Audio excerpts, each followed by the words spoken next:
Salut mes petits loups!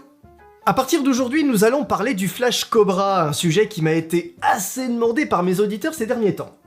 Ceci étant dit, quand j'ai préparé cette vidéo, je me suis très vite rendu compte qu'il y avait un paquet de trucs à savoir. Pour cette raison, j'ai décidé de créer une playlist dédiée au Flash Cobra, comme je l'avais fait pour l'exposition d'ailleurs, et je vais donc diviser les sujets en plusieurs vidéos. Ah, j'aurais pu vous parler de tout en une seule, mais elle aurait duré plus d'1 heure. C'était pas trop le but de la manœuvre. La vidéo d'aujourd'hui va s'attarder sur toute la partie théorique. Un peu barbante certes, mais malheureusement nécessaire pour bien comprendre tous les rouages de ces petites bébêtes. Allez, on traîne pas plus parce que je vais avoir un paquet d'informations à vous bourrer dans le crâne, alors c'est parti pour cette vidéo d'introduction sur les Flash Cobra.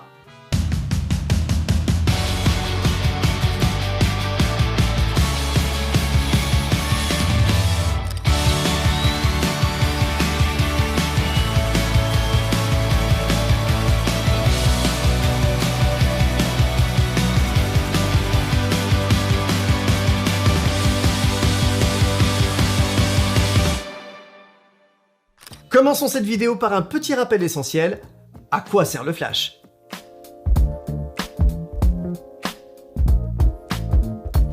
Comme je vous le rabâche depuis le lancement de cette chaîne... La photographie, c'est écrire avec la lumière. Voilà. Oui, bah c'est bon, je crois que c'est rentré, hein. Et donc, quand la lumière ambiante ne s'avère pas suffisante, le flash viendra vous prêter main forte pour vous apporter la lumière dont vous manquez. Je pense que vous aurez compris que c'est assez primordial, la lumière. Bon, maintenant, le flash ne sert pas qu'à ça, il peut aussi servir à d'autres utilisations spécifiques, et plus esthétiques aussi, ça peut permettre de créer des ambiances bien particulières en faisant des jeux d'ombre et de lumière. Un autre avantage du flash, et qu'on avait aussi vu dans la vidéo sur flash intégré, c'est que ça permet de figer un sujet en mouvement. Comme vous écrivez avec la lumière et que le flash émet une lumière pendant un instant très court, c'est de l'ordre de 1 millième de seconde environ, eh bien votre appareil ne voit votre sujet que le temps de l'éclair. Alors, le flash, ça ne sert pas que pour éclairer une scène comme un bourrin, ça peut aussi être utilisé de façon beaucoup plus subtile, simplement pour atténuer des ombres qui seraient trop fortes et dans lesquelles vous perdriez de l'information en temps normal. C'est une situation typique en photo de portrait où on a des ombres sous les yeux qui sont assez inesthétiques. Et d'ailleurs, cette technique porte un nom, c'est le fill-in. Et la technique du fill-in, vous l'utiliserez probablement dans le cas d'un contre-jour, situation typique où votre sujet principal est plongé dans l'ombre, tout simplement parce que la source de lumière derrière est beaucoup trop forte. Bien, maintenant que vous avez l'essentiel, on va décortiquer ces fameux flashs et voir quelles sont leurs particularités.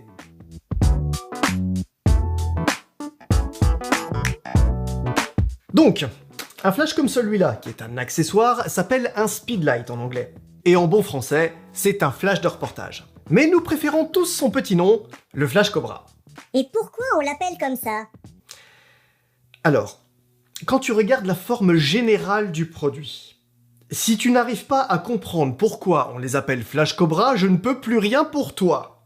Oh, ça va, pas la peine de cracher ton venin. Bref, donc cet accessoire qui existe pour tous les réflexes, certains hybrides, quelques bridges et 2-3 compacts triés sur le volet se montent tout simplement sur la griffe flash. Vous voyez d'ailleurs qu'il y a des contacteurs, ils sont pas là pour faire joli, vous les retrouverez sous le sabot du flash et c'est ce qui permet à l'appareil et au flash de communiquer, même principe qu'avec les objectifs. On pense surtout à bien le verrouiller pour qu'il ne tombe pas, et à partir du moment où on l'allume, il est prêt à fonctionner. Une fois que vous avez monté votre flash, une sécurité empêche de sortir votre flash intégré. Sur les vieux flashs, certains d'entre eux pouvaient ne comporter qu'une rangée de boutons accompagnés de quelques LED. Mais sur des flashs récents, et ceux depuis quelques années déjà, ils ont tous un écran, et même ceux de marques tierces. Et ces écrans seront plus ou moins modernes en fonction de la génération. Et généralement, c'est bien plus simple, puisque, vous allez le voir, on peut gérer un paquet de choses avec ces flashs TTL. Donc je vous rappelle que TTL, ça veut dire qu'il communique avec l'appareil photo. Et c'est quand même bien plus pratique d'avoir toutes ces informations affichées sur l'écran. Étant donné que vous êtes débutant, je ne saurais que trop vous conseiller d'acheter un flash TTL pour commencer en douceur. Qu'il soit officiel ou pas, peu importe. Alors, vous pouvez commencer avec un flash manuel, c'est vrai qu'ils sont beaucoup moins chers. Tout comme vous pouvez débuter en photographie directement en utilisant le mode M, Vous pouvez. Vous allez juste galérer. Donc, si vous débutez et que vous comptez vous acheter votre premier Flash Cobra, prenez un TTL. Vous en aurez au moins un. Alors, si on les analyse ensemble, on voit déjà que sur le côté, il y a une petite trappe qui donne accès au compartiment à pile. En effet, ces flashs ne sont pas autonomes, ils ont besoin de leur propre alimentation. Et sachez d'ailleurs qu'un flash est très gourmand en énergie. Donc c'est pas plus mal qu'ils prennent sa propre alimentation, sinon vos batteries seraient déchargées en un rien de temps. Ce qui serait relativement catastrophique pour certains hybrides. Dans la très grande majorité des cas, ils ont besoin de 4 piles LR6. Oui, encore aujourd'hui en 2019, les constructeurs n'ont toujours pas jugé bon de créer des batteries rechargeables pour flash, c'est une honte. Mais bon, peu importe, c'est pas le sujet. Donc, pour ce qui est des piles, je ne saurais que trop vous conseiller de prendre uniquement des piles de super qualité. Les piles premier prix chez Action, on oublie. Non seulement le fait d'acheter de bonnes piles vous permettra d'avoir une endurance correcte, et surtout, ça réduira le temps de recyclage. Mais dis donc Jamy, qu'est-ce que c'est que le temps de recyclage? Alors, le temps de recyclage, c'est tout simplement le temps qu'il se passe entre deux flashs. Quand vous prenez une photo et que vous déclenchez votre flash, si vous reprenez une deuxième photo dans la foulée, il y a des chances pour qu'il ne se redéclenche pas. En fait, il aura tout simplement pas eu le temps de récupérer. Et il a besoin de ce petit temps de récupération pour flasher de nouveau. Plus la lumière du flash sera puissante, plus il mettra de temps à se recharger, parce qu'il aura consommé plus d'énergie, c'est normal. Et ça peut vite être handicapant dans des situations où on a véritablement besoin de compter sur notre flash. Donc, si vous rajoutez à ça des piles de merde qui sont même pas capables de supporter une telle demande, ça va très vite vous frustrer. D'ailleurs, vous allez constater que, à mesure que vous allez utiliser votre flash, les temps de recyclage vont être de plus en plus longs, surtout sur la fin. Et vous verrez, même si votre flash ne met qu'une seconde de plus à se recharger par rapport à d'habitude, vous allez le ressentir tout de suite. Et ça, c'est tout simplement le signal que les piles commencent à fatiguer. Alors, pour vous en assurer, ce que je vous conseille, c'est d'acheter des piles qui ont un petit testeur intégré. Comme ça vous permettra tout de suite de voir si elles sont encore bonnes ou pas. Et j'aime autant vous dire que si vous n'avez plus de barres vertes, elles ne seront plus bonnes pour être utilisées dans un flash. Bon, si vous n'avez pas de piles comme celle-là, vous pouvez aussi vous acheter un petit testeur, ça fonctionnera tout pareil. Et si vous continuez d'utiliser ces piles alors qu'elles ne sont plus au max de leur capacité, les temps de recyclage risquent d'être de plusieurs secondes. Et dans ces cas de figure, plusieurs secondes, c'est très, très long. Bon, alors maintenant, je vous rassure, les flashs récents sont de plus en plus performants, et tant que vous restez dans des puissances raisonnables, ce qui sera le cas la plupart du temps, le temps de recyclage sera très court, pour ne pas dire inexistant. Et d'ailleurs, sur les flashs modernes, le recyclage ne fait plus de bruit. Sur les anciens flashs, notamment ceux de l'époque argentique, on entendait un sifflement qui devenait de plus en plus aigu. Vous avez tous déjà entendu ce bruit au moins une fois, et ceux qui ne sautent pas en générique l'entendent tout le temps. Donc après, ces piles qui ont été fatiguées par votre flash, vous pouvez toujours les utiliser pour des télécommandes de télé par exemple, ou n'importe quoi d'autre qui ne demande pas une puissance phénoménale. Comme ça vous permettra de les finir tranquillement. Mais voilà, retenez, piles de qualité uniquement et pas pendant toute leur durée de vie. Donc c'est vrai que niveau écologique, ils sont quand même pas top ces flashs. Sinon, vous pouvez toujours acheter des piles rechargeables, ce qui est beaucoup mieux, ce sera bien plus respectueux de l'environnement, et surtout, vous aurez des piles dédiées rien qu'à votre flash. Par contre, et là, j'insiste bien là-dessus, au risque de me répéter, piles de qualité. Je m'étendrai pas plus sur le sujet aujourd'hui, puisque je prépare une vidéo qui parlera des accessoires pour Flash Cobra.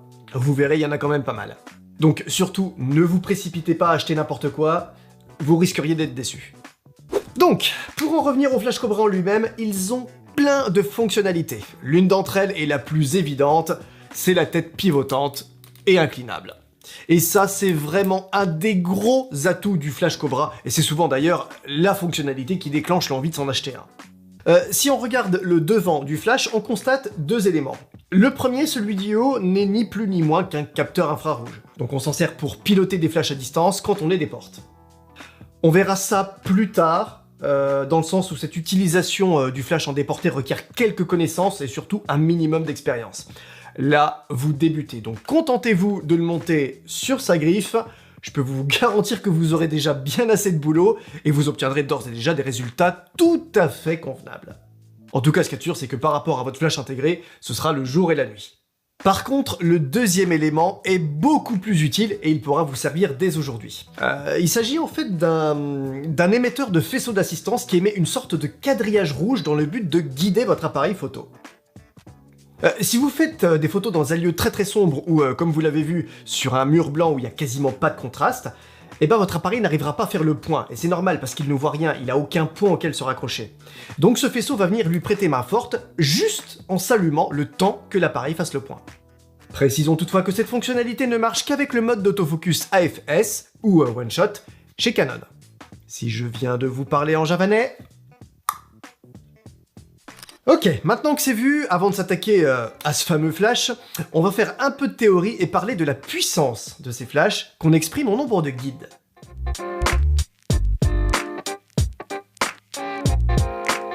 Alors, c'est assez compliqué, comme bien souvent, hein, y a pas mal de calculs mathématiques qui entrent en compte, mais sincèrement, quand on est sur le terrain, on a autre chose à foutre que de poser des multiplications sur des fractions.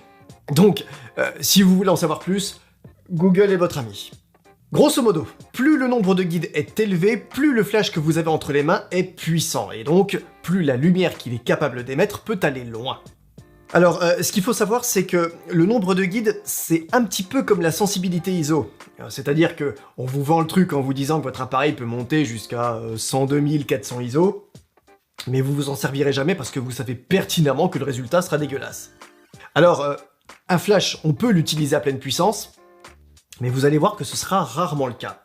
Personnellement, j'ai un Canon 430EX deuxième version.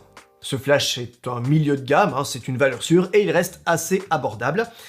Et il a un nombre de guides élevé à 43, ce qui est déjà énorme, je peux vous le dire. Si je dois prendre une photo d'une figurine située à 4 mètres de mon flash, et ce, à pleine puissance, voilà ce que ça donne. Si, je vous promets, j'ai pas triché.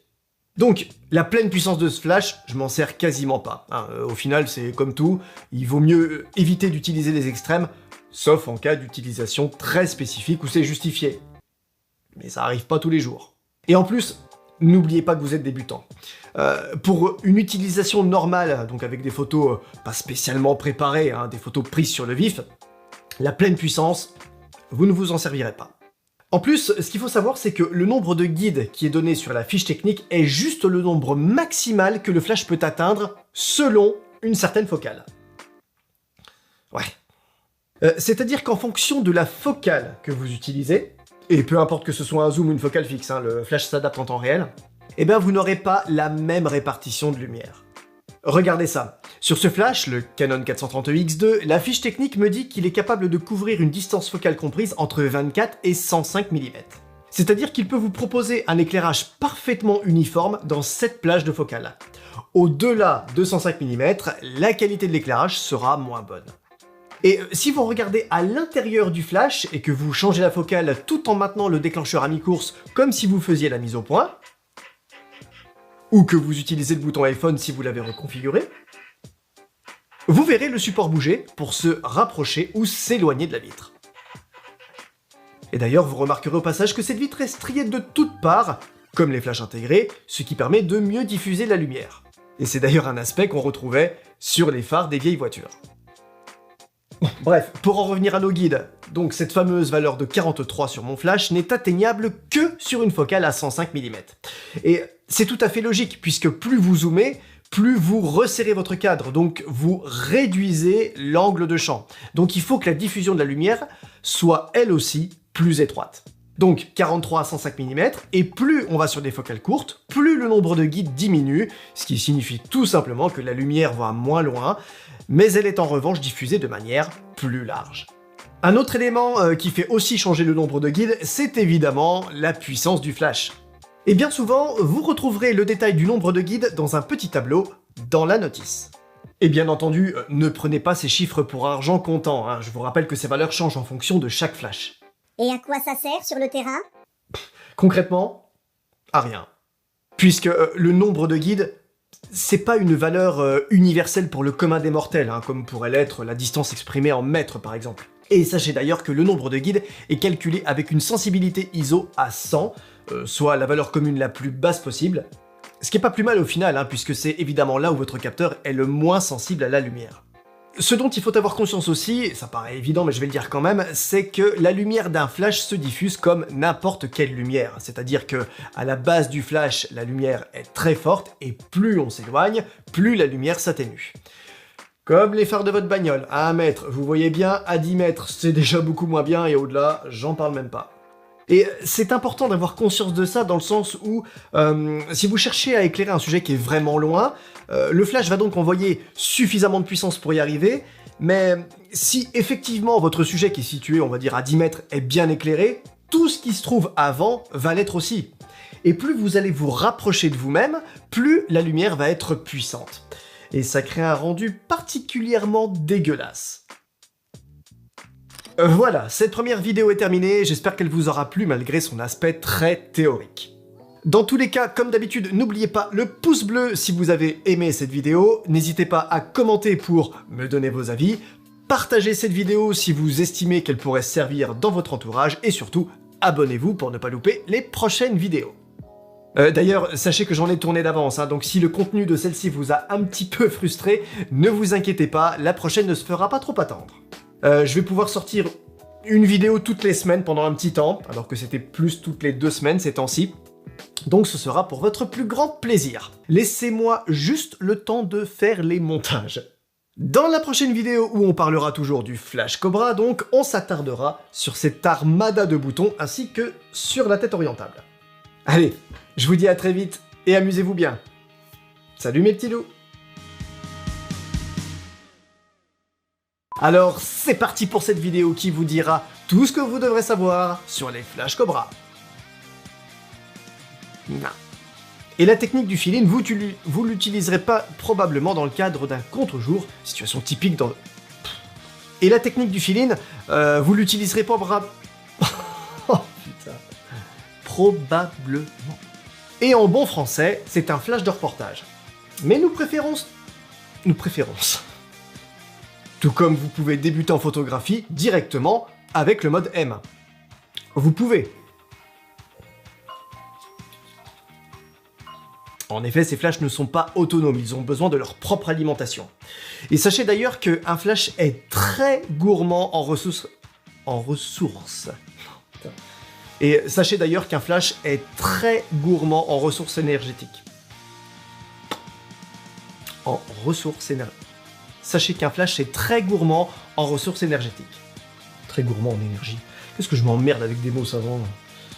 Donc, si vous rajoutez à ça des piles de merde qui sont capables...